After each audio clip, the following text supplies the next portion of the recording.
नमस्कार। आज हम दिन जल्दी जल्दी ढलता है एक गीत जिसके कवि हैं हरिवंश राय बच्चन, इसके एमसीक्यू की चर्चा करेंगे। प्रश्न नंबर 1, पंथी का अर्थ बताइए। ऑप्शन का राहगीर, खा मुसाफिर, गा यात्री, घा उपयुक्त सभी।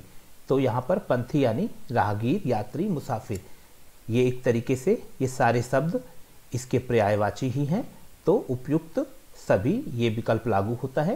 प्रश्न नंबर 2, दिन जल्दी जल्दी ढलता है में कौन सा अलंकार है। यहाँ पर हम देख रहे हैं जल्दी जल्दी 2 बार आया है और इस हिसाब से इसमें कौन सा अलंकार होना चाहिए। तो विकल्प का अनुप्रास, विकल्प खा उत्प्रेक्षा, विकल्प गा उपमा और विकल्प घा पुनरुक्ति प्रकाश अलंकार। तो यहाँ पर घा विकल्प लागू होता है, पुनरुक्ति प्रकाश अलंकार है जब एक शब्द दूसरी बार रिपीट होता है और उसका अर्थ सेम रहता है यानी समान रहता है, तो वहाँ पर पुनरुक्ति प्रकाश अलंकार होता है। जैसे जल्दी जल्दी, धीरे धीरे, दौड़ते दौड़ते इत्यादि इसके उदाहरण हो सकते हैं पुनरुक्ति प्रकाश अलंकार के। प्रश्न नंबर 3, दिन जल्दी जल्दी ढलता है एक गीत के कवि कौन है। विकल्प का मुक्तिबोध, खा हरिवंश राय बच्चन, गा निराला, घा महादेवी वर्मा। तो इसका विकल्प है खा हरिवंश राय बच्चन। प्रश्न नंबर 4, दिन जल्दी जल्दी ढलता कविता किसके महत्व को दर्शाती है, यानी इस कविता में किसका महत्व प्रतिपादित किया गया है। विकल्प का समय का, खा राहगीर का, गा चिड़िया का, घा कवि का। तो इसमें विकल्प का लागू होता है, अर्थात समय के महत्व को ये कविता बताती है। प्रश्न नंबर 5, दिन जल्दी जल्दी ढलता कविता का रस बताइए। इसमें विकल्प है का वीर रस, खा करुण रस, गा सिंगार रस या प्रेम, घा अद्भुत रस। तो इस कविता का जो रस है वो सिंगार रस है, अर्थात प्रेम से संबंधित यह गीत है। प्रश्न नंबर 6, दिन जल्दी जल्दी ढलता कविता की भाषा कौन सी है। का ब्रज भाषा है, खा खड़ी बोली हिंदी है, गा अवधी भाषा है, घा भोजपुरी है। तो इसकी भाषा खड़ी बोली हिंदी है जो दिल्ली और उसके आसपास के क्षेत्रों में बोली जाती है और लिखने पढ़ने के मानक रूप में इस्तेमाल की जाती है। प्रश्न नंबर 7, पंथी रात होने से पहले क्यों घर पहुंचना चाहता है। पंथी अर्थात राहगीर।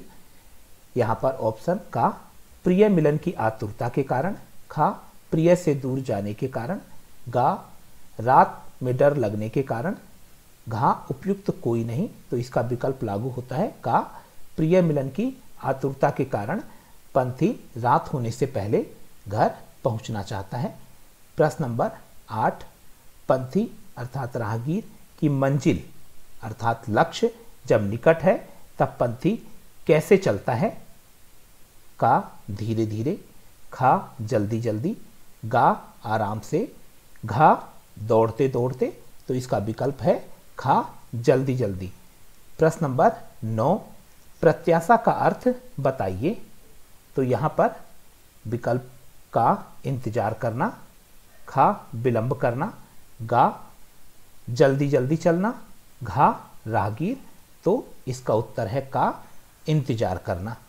प्रश्न नंबर 10, नीड़ से क्या आशय है। का रास्ता, खा घोंसला या घर, गा यात्री, घा मार्ग। तो प्रश्न नंबर 10 का विकल्प है घोंसला या घर।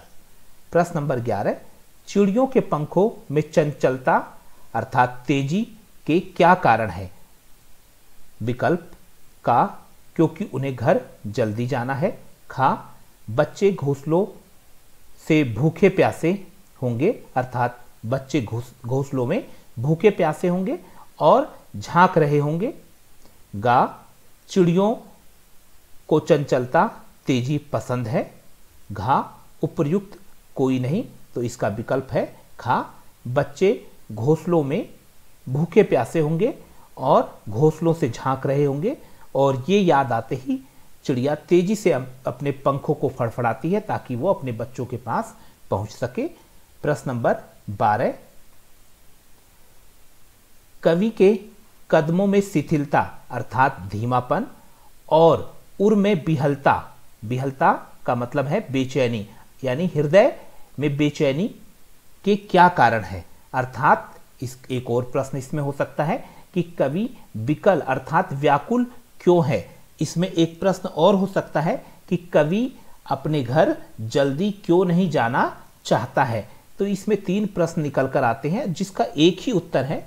हम देखते हैं विकल्प का, जीवन में प्रसन्नता, खा जीवन में सुख, गा जीवन में प्रिय मिलन का अभाव, घा उपयुक्त कोई नहीं। तो इसका उत्तर है गा जीवन में प्रिय का अभाव, अर्थात कवि की पत्नी का निधन हो चुका है और घर पर उनका कोई इंतजार नहीं कर रहा है, इसलिए उनके कदम शिथिल अर्थात धीमे हो जाते हैं और उनका यह याद आता है कि वह किस लिए घर जाएं।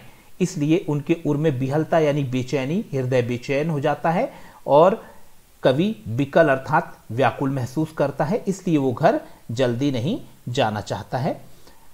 इस कारण हमने देखा कि कवि अपने आप को एक अकेलेपन में पाता है और इसलिए वो घर जाना नहीं चाहता है क्योंकि उसका घर पे कोई इंतजार नहीं कर रहा है।